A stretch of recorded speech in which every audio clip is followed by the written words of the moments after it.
Hello everyone, Jai Shri Ram. Today we will be discussing about a very easy concept of JavaScript, which is default parameter. As the name suggests, default parameter. Here we are going to pass a default value to something, and soon we will know in what we are passing a default value. So, what is default parameter? We can say default parameter allows us to specify a default value to a function. If caller forgot to give or pass a parameter while calling the function, then that default function will work as parameter of that function. These words, my words, may be very confusing. So let's just code. What I'm going to do, I'm just going to create a arrow function first. Like I just created a function. Let sum is equals to. Okay, now I'm going to pass two parameters in this a b. I'm just doing this a very in simple way. Okay, this is a normal function. Okay, अब मैंने क्या किया, मैंने ना मुझे ना यहाँ पे रिटर्न करना है a प्लस बी. ठीक है, अब मुझे क्या करना है, मैंने ना यहाँ पे इसको फंक्शन को कॉल करके लॉग करा दिया. मैंने फंक्शन को कॉल किया और दो वैल्यूज पास कर दिए 2 और 3. सबको पता है आउटपुट क्या होगा, सबको पता है आउटपुट क्या होगा, 5. आउटपुट आ गया हमारे पास 5. बट अब आती है बहुत खेलने वाली चीज, बहुत काम की चीज. अगर जैसे मैं इस फंक्शन को कॉल कर रहा हूँ, मैं एक कॉलर हूँ, मैंने क्या किया, मैंने ना यहाँ पे एक वैल्यू मिस कर दी. तो अब इसका आउटपुट क्या होगा, मैं इसको सेव करता हूँ और आउटपुट आता है NaN. जावास्क्रिप्ट में NaN का मतलब होता है नॉट अ नंबर. मैं बहुत जल्द इसके ऊपर एक शॉर्ट वीडियो डालने वाला हूँ NaN और अनडिफाइंड के बारे में. तो देखा आपने, मैंने ऊपर तो दो पैरामीटर दिए हैं जब मैंने फंक्शन को बना रहा हूँ. जब मैंने फंक्शन को कॉल किया तो मैंने एक ही पैरामीटर पास किया. तो ये अभी ये बोल दो कि एरर है. ये दिखा रहा है ये नंबर ही नहीं है, जो आप भैया जो इससे आउटपुट आ रहा है भाई, ये नंबर ही नहीं है तेरा कोई. तो अब हम इसके लिए क्या करेंगे, इसके लिए हम क्या करेंगे, हमने जो ऊपर फंक्शन बनाया ना, let sum is equals to A B. मैं यहाँ पे क्या करूंगा, मैंने जैसे ए तो हमारा पहला पैरामीटर हो गया, ये दूसरा पैरामीटर जो है, मैं इसमें एक डिफॉल्ट वैल्यू पास कर देता हूँ. तो बी इज इक्वल टू 1. तो ये सम जो फंक्शन मैंने बनाया है, इसमें दो पैरामीटर्स हैं ए और बी.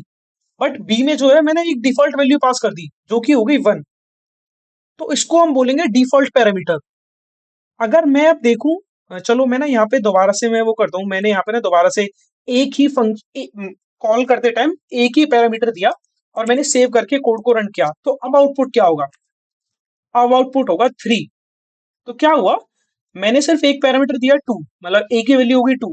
यहाँ पे जो दूसरा पैरामीटर है ना, उसने फंक्शन इनिशियलाइजेशन के टाइम पे जो मैंने डिफॉल्ट पैरामीटर बनाया था, इसने उसको उठा के वहां पे रख लिया.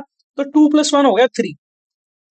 अब अगर मैं फंक्शन कॉल करते टाइम यहाँ पे एक वैल्यू दे दूं, मैंने वैल्यू दे दिया, तो अब क्या होगा, अब मैंने क्या किया, मैंने इसको दोबारा से कॉल किया. तो अब देखो 2 + 2 और 45, तो 47 आउटपुट आ रहा है.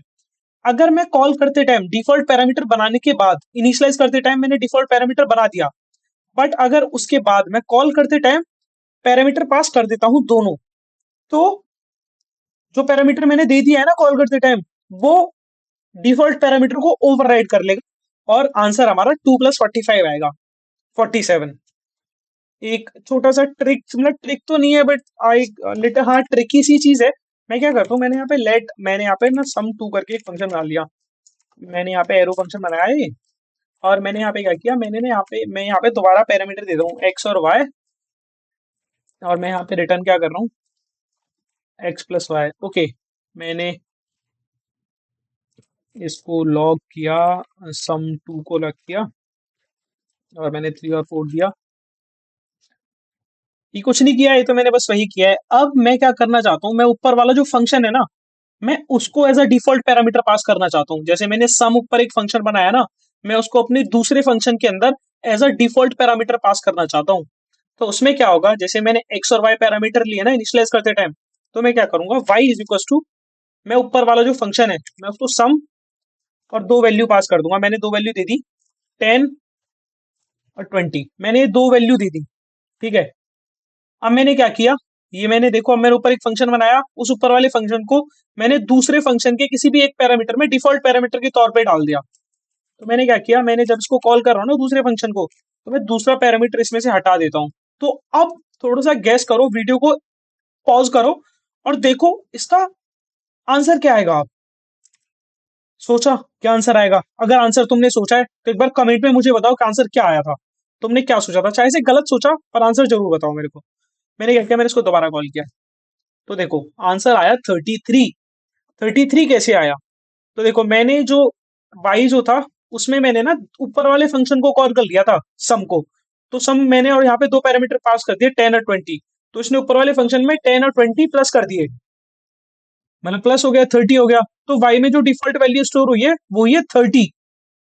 समझे क्या हमने क्या किया? मैं एक बार दोबारा बता देता हूँ। मैंने जो दूसरा फंक्शन है, मैंने उसके एक पैरामीटर में दूसरे फंक्शन को स्टोर कर दिया। मतलब मैंने y इज टू सम और दो वैल्यूज पास कर दी। तो जैसे ही मैंने सम, ये मतलब यहाँ पे मैं कॉल कर रहा हूँ फंक्शन को, देख लो मैंने ब्रैकेट्स लगा के वैल्यू डाल दी। तो मतलब मैं यहाँ पे ऊपर वाले फंक्शन को कॉल कर रहा हूँ। तो इसने 10 और 20 में क्या किया, प्लस कर दिया। और यहाँ पे क्या हुआ, y में 10 20 प्लस हुए, y में वैल्यू स्टोर हो गई 30। तो मतलब यहाँ पे दो पैरामीटर्स हो गए सम टू में, एक x और एक डिफॉल्ट पैरामीटर हो गया 30। और यहाँ पे मैंने सम टू को कॉल करते टाइम एक ही पैरामीटर पास किया, तो 3 प्लस 30, 33 आ गया। अगर मैं अब यहाँ पे क्या करूँ, मैं सम टू को कॉल करते टाइम ना एक वैल्यू, मैं दोनों पैरामीटर पास कर देता हूँ। सॉरी, मैंने यहाँ पे दोनों पैरामीटर पास किए और वही मैंने किया। अब देखो, जो मैंने अगर दूसरा पैरामीटर पास कर दिया तो वो उस डिफॉल्ट पैरामीटर को ओवरराइड कर देगा। अब भैया, अब तो भाई मेरी चलेगी, अब और किसी की नहीं चल सकती मेरे सामने। तो ये था डिफॉल्ट पैरामीटर। अगर आपको समझ आया है तो कमेंट करके मुझे जरूर बताएं। Thank you so much for watching.